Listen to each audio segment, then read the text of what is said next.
You're watching ABC4 News.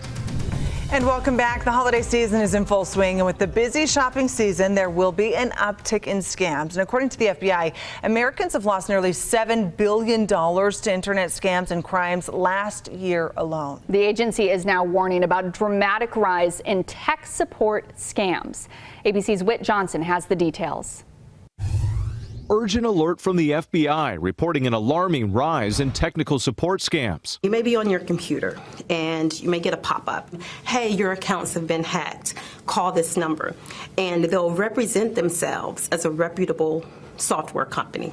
The scam resulting in nearly $250 million in losses from older Americans last year alone, an increase of more than 600% compared to previous years, impacting parents and their children across the country. We know how hard they work for their money, and to have it taken like that, it was pretty devastating. How much money did they take from you?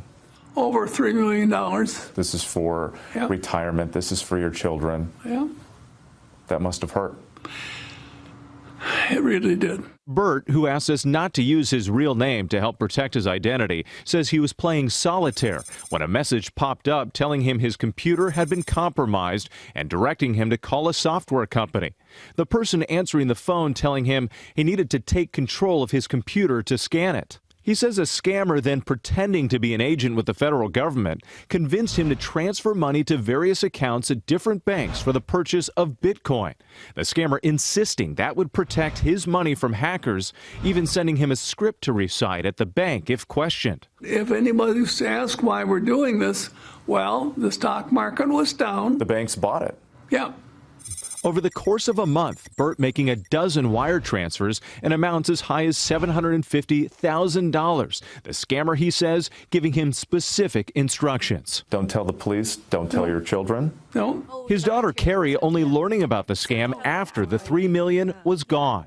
Do you ever know if that money was transferred into Bitcoin? They gave mom and dad wallet numbers. I never saw it again. And at what point did you get law enforcement involved? The bank manager called the police and said, you know, they've been in here enough times.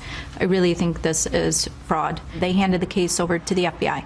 Hi, I'm looking for technical support. YouTube star Pierogi, who posts videos of his calls with scammers, says his background in cybersecurity has helped him educate the public. He tells ABC he's received countless fake pop-ups like this one claiming to be from Microsoft. Microsoft telling ABC News it will never send this type of alert to your computer and will never ask you to call them, as real Microsoft warning messages never include a phone number. If somebody becomes a victim of a scam like this, what is the first thing they should do? They should contact the FBI through ic3.gov or a local law enforcement agency and or their banking institution. Does it help you heal to try to help others? Absolutely.